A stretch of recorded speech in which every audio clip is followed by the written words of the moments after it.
আমরা একটু নূরে আলম জিয়া ভাই, প্রিন্সিপাল অফিসার ইসলাম ব্যাংক বাংলাদেশ, ওনার কাছ থেকে আমাদের সার্ভিস এবং ওভারঅল অনুভূতি একটু জানতে চাচ্ছি। আলহামদুলিল্লাহ, আল্লাহ রাব্বুল আলামিনের লাখো কোটি শুকরিয়া যে হেল্পফুল ফিউচার এজেন্সির মাধ্যমে আমরা পবিত্র মক্কা নগরীতে আমরা আসতে পেরেছি। তো প্রিয় ভাইরা, আসলে আল্লাহ রাব্বুল আলামিন যখন মানুষকে সম্পদ দিয়ে থাকেন তখন আসলে এই কামায় আসা এটা তার আল্লাহর মৌলিক বিধানের একটা অংশ হয়ে যায়।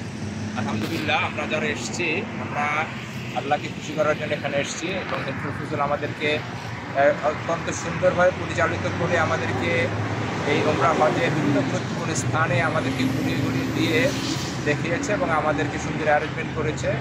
আমরা হেল্পফুল ফিউচারের জন্য দোয়া করি এবং আপনারা যারা বিভিন্ন দেশ বিদেশে ঘুরে থাকেন, যাদের সম্পদ রয়েছে বিভিন্ন দেশে ঘুরে থাকেন কিন্তু মক্কা আসার যাদের সৌভাগ্য হয়নি, আমি বলবো যে আসলে এই যে সম্পদ আপনার আছে কিন্তু মক্কায় কিন্তু আপনি আল্লাহ না চাইলে আসতে পারবেন না। আমি যাদেরকে বলবো যারা সম্পদশালী, আপনারা এই মক্কার পবিত্র স্থানে হজের জন্য এবং উমরার জন্য ঘুরে যাবেন। আল্লাহর একটা বিধান, এটাও মানা হবে, সাথে সাথে আপনার ইমান আল্লাহ তাজা করে দিবেন। আল্লাহ আমাদেরকে মাফ করে দিন। আসসালামু আলাইকুম ওয়া রাহমাতুল্লাহ।